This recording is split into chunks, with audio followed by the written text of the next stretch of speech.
Selamat datang di Story Kauri. Ini adalah channel kedua artikel YouTube. Jangan lupa subscribe ya guys, dan tekan notifikasinya.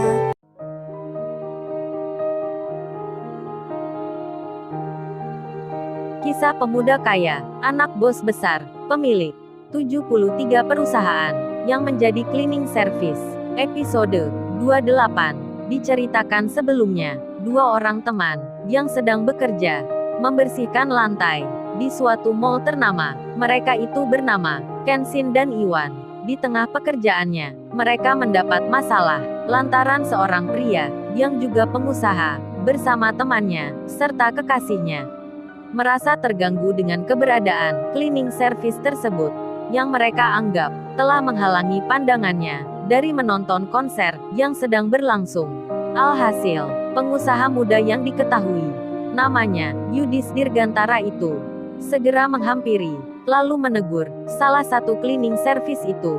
Percakapan pun terjadi, pembicaraan pun dimulai. Namun karena yang menegur itu bicaranya agak kasar, si Iwan pun jadi naik pitam. Ia pun balik membalas dengan kata-kata pula. Karena hal itu, si Yudis, yang merasa status sosialnya lebih tinggi, apalagi yang bicara itu hanya cleaning service, suatu pekerjaan yang biasa, Yudis yang tak lain seorang pengusaha, merasa tersinggung jadinya. Lalu ia berkata, sembari mengeluarkan kalimat yang bernada tak enak untuk didengar, "Hei kalian, kerja jadi cleaning service saja, sudah berani kayak gini. Sombong amat lu pada, hidup masih miskin, udah kayak gini, mau jadi apa, entar kalian ini." Karena kalimatnya Yudis, yang terkesan menghina, Iwan pun menjawab, dengan berucap, "Biar pekerjaan kami ini, biasa saja. Tapi asal lu tahu, kami makan dari hasil yang halal, bukan dari menipu, ataupun korupsi. Lebih penting lagi, kita berdua ini kagak minta duit ke lu untuk makan sehari-hari." Mendengar ucapan itu, Yudis makin marah. Dirinya makin tersinggung, karena cleaning service ini makin melunjak aja, hingga ia mengancam dengan membalas.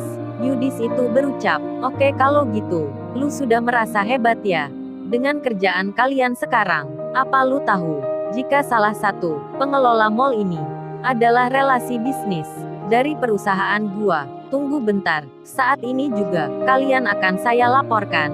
Sekalian gue minta lu pada segera diberhentikan, dipecat kerja dari tempat ini." Si Yudis pun menelpon seorang koleganya yang bekerja di sini. Telepon itu tersambung, terhubung pada seseorang. Tak lama kemudian, Yudis pun bicara, "Halo Pak, selamat siang. Saya Yudis. Saat ini saya lagi ada di mall ini. Tepatnya di restoran yang biasanya." Si penerima telepon, yang bernama Pak Michael, menjawabnya, "Oh iya Pak Yudis, ada apa ya? Apa ada perlu dengan saya?" Yudis pun menyahut, "Pak maaf, saya mau komplain, atau juga mau melaporkan. Ini ada pekerja cleaning service di sini, yang kurang ajar sekali." Barangkali Pak Michael bisa melihat di sini. Iwan saat itu mendengar, Pak Michael adalah salah satu atasan yang mengelola mall ini. Bahkan semua karyawan di sini pun juga mengetahui akan hal itu. Kemudian, karena baru saja mendengar laporan dari Yudis, yang tak lain salah satu kolega bisnisnya, Pak Michael pun bertanya tentang masalahnya. Ia berkata, "Maksudnya gimana ya Pak Yudis? Kurang ajarnya cleaning service itu. Biar nanti saya yang memberi pelajaran." Yudis pun menjelaskan tentang kejadiannya. Kenshin dan Iwan masih mendengarkan. Berada di depannya, si Rena sendiri belum menjelaskan tentang Kenshin siapa sebenarnya. Ia hanya terdiam, meskipun sempat beberapa kali ia memberitahu cowoknya agar menyudahi masalah ini. Namun cowoknya itu tetap bersikeras, terbawa emosi karena dirinya yang merasa hebat, seakan tak dipandang. Di saat ini, Rena yang terdiam itu rupanya masih tak enak hati bertemu Kenshin di waktu ini. Mungkin dikarenakan beberapa hari yang lalu ia sendiri juga melakukan hal yang sama dengan cowoknya ini, mengolok-olok Kenshin, merendahkan pula pekerjaannya, hingga si Rena itu pun saat ini rada menjadi malu Ketika menatap wajahnya Kenshin, tak beberapa lama berselang, kurang dari 10 menit lamanya, Pak Michael yang mendapat aduan itu terlihat datang ke lokasi. Segera ia menemui si Yudis. Iwan pun rada gak enak hatinya, karena mungkin ini akan menjadi terakhir kalinya ia bekerja di tempat ini. Detik-detik waktu berjalan, si Yudis tak mengetahui Kenshin.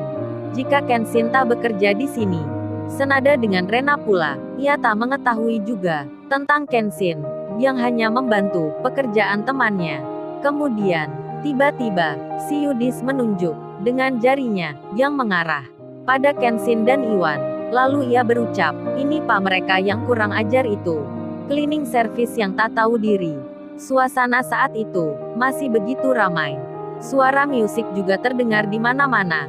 Teriakan penonton menyeru, hiruk-pikuk meneriakkan akan aksi panggung dari artis Korea yang bernama Blackpink yang baru saja menyapa di atas panggung. Si Iwan pun wajahnya merunduk, seakan ia pasrah mendapat amarah dari orang yang mengelola mall ini. Namun Kenshin justru wajahnya malah melihat ke arah depan. Lalu, bagaimana kisah selanjutnya? Subscribe channel ini untuk episode berikutnya. Terima kasih. Jangan lupa ya guys, untuk kelanjutan ceritanya ada di channel Story Kauri. Jangan lupa subscribe ya guys, dan tekan notifikasinya.